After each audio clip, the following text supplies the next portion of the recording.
Then I've got this diamond stone on the rough side. This is 400 grit, so I'm going to flatten the back off first, like this,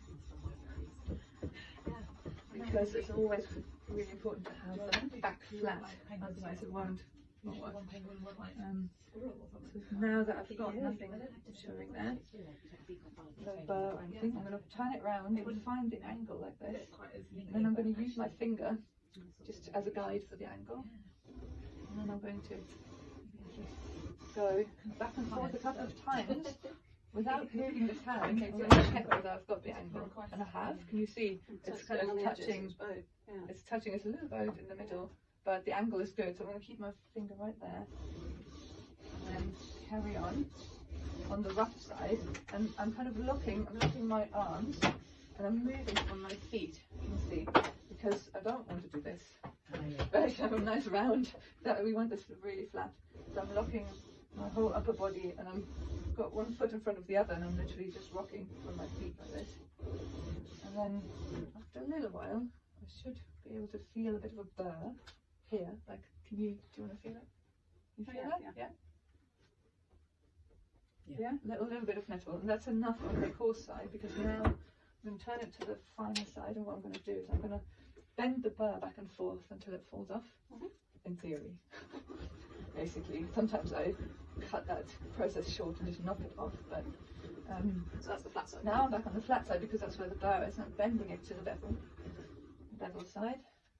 Now, I can't feel it, no, not yet. Now this is also, sometimes, if the blade isn't flat enough, this whole process doesn't work very well. This blade wasn't flat enough. You can see I'm still taking off the black stuff.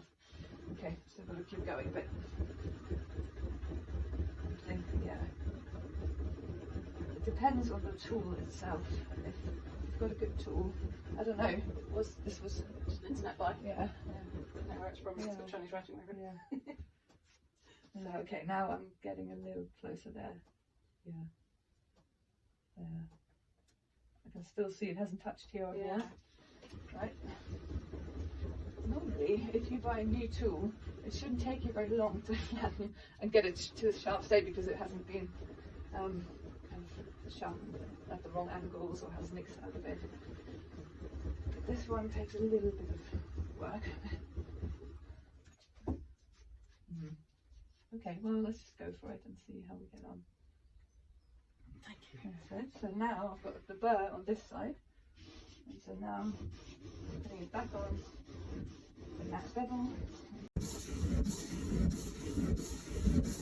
Okay, and now I'm not sure how good the result will be with this one. So now I'm flattening it off, pushing the bevel back, and you can do this for as long as it needs to knock the burr off. I think for this purpose now we're just going to stop here and check how we're doing. I've also got a leather strop here, which I'm going to pull it over like that. That's leather. That's leather. The last bit of sharpening is just on a leather strop with a bit of this honing compound on it. It's just some very fine grit in wax, I think. Yeah, I can see this hasn't quite worked. But let's check it. So if it can cut cotton, yeah, it can cut cotton. So without too much pressure, but I can see here in the middle, it hasn't quite done its thing because this blade has a slight dip in it. And that will only come out with sharpening again and again, but we can try it for now.